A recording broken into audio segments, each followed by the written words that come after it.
Hi everyone.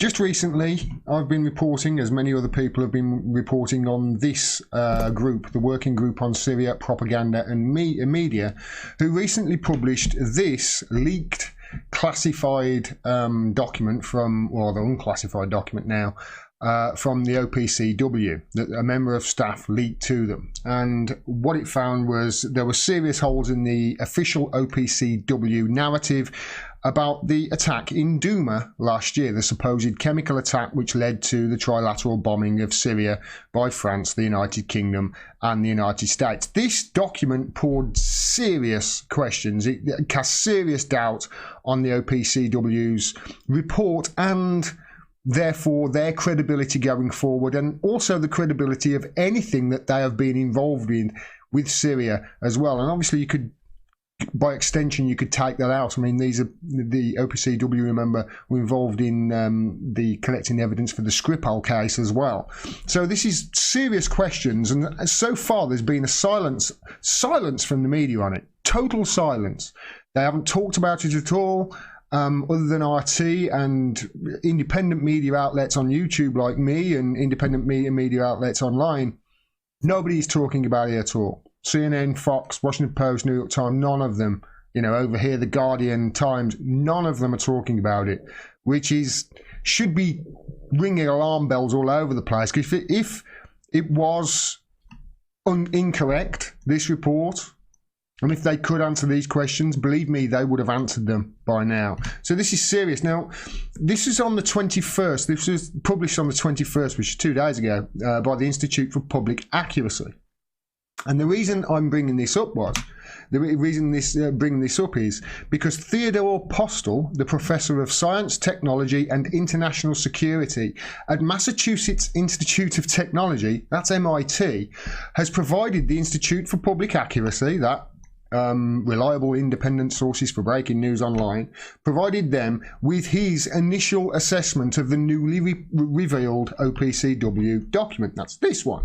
Okay, so what did he say? He said this: the OPCW engineering assessment unambiguously describes evidence collected by the OPCW fact-finding mission, or FFM, that indicates 2 analysed chlorine cylinder attacks were staged in 2018 in Douma.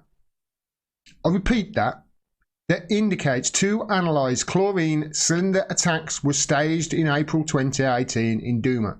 That's a professor from MIT saying that.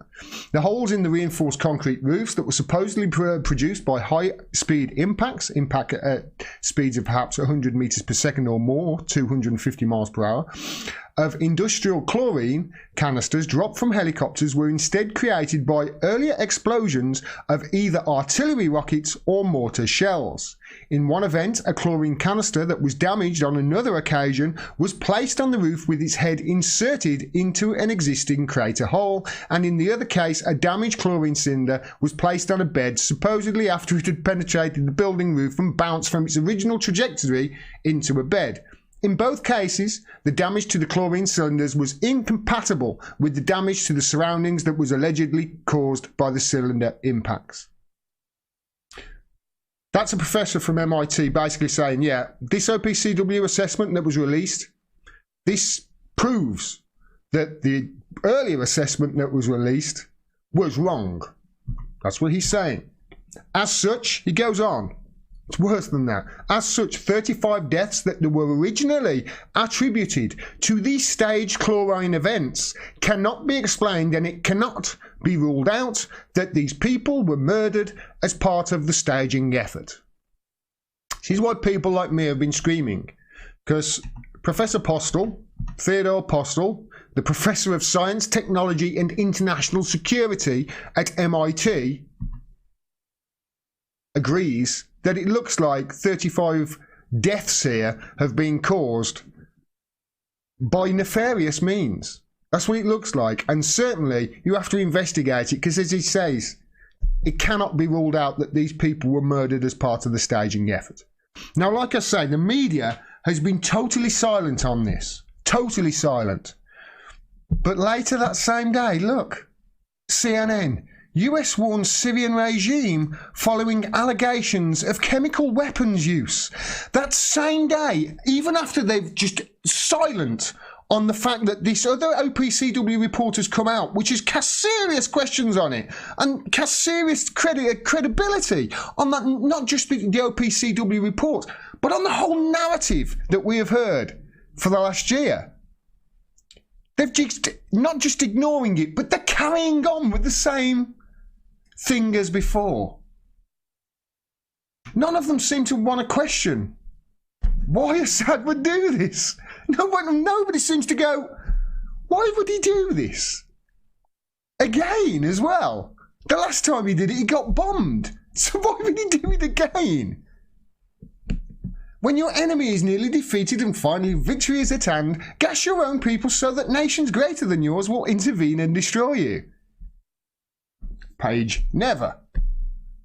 We have to, please, scream and shout about this. Share this. Share this video. We have to try and get the word out there to as many people that, you know what? We're being lied to here by the media. We're being lied to by the media and we're being lied to by our own government. Share this video as wide as you possibly can. Write to your MP about it. You know what? Write to the Guardian about it. Write to the Independent. So why aren't you covering this? Why are you Mockingbird Media or what? Why aren't you covering this? Write to your MP. Write to the BBC if you want. Say, why aren't you covering this? Everybody start getting active. Because honestly, that's the only way we're going to change their rhetoric. Otherwise, they're just going to continue with this shit. And you know what? You know where this is leading to. We've seen it before. It's leading to all-out war. Look. Ghana. Media in Ghana can report on this, but CNN don't. Media in Ghana is outscooping the New York Times and the Washington Post. That's how screwed it is. We have to fight back against it because, honestly, I really do fear for humanity. They have not just hijacked democracy. Remember, this is all going on at the same time as we don't have a government at the moment. The government has no power whatsoever. There is nobody in control of this country. The people in control are the very people who are telling the media not to cover this shit. Get involved and get active. We have to get the word out somehow that, you know what, we're being lied to by the government and we're being lied to by the media. This is a blatant lie of omission, especially when they're literally trying to do it again. Get active and get involved. Thanks for watching. Please make sure you subscribe. Please click the bell below if you want a notification of when I drop further videos.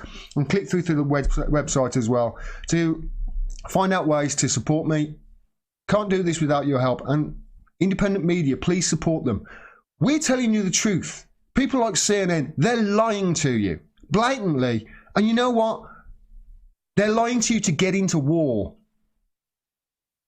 And then make you pay for it. Till next time, peace and take care.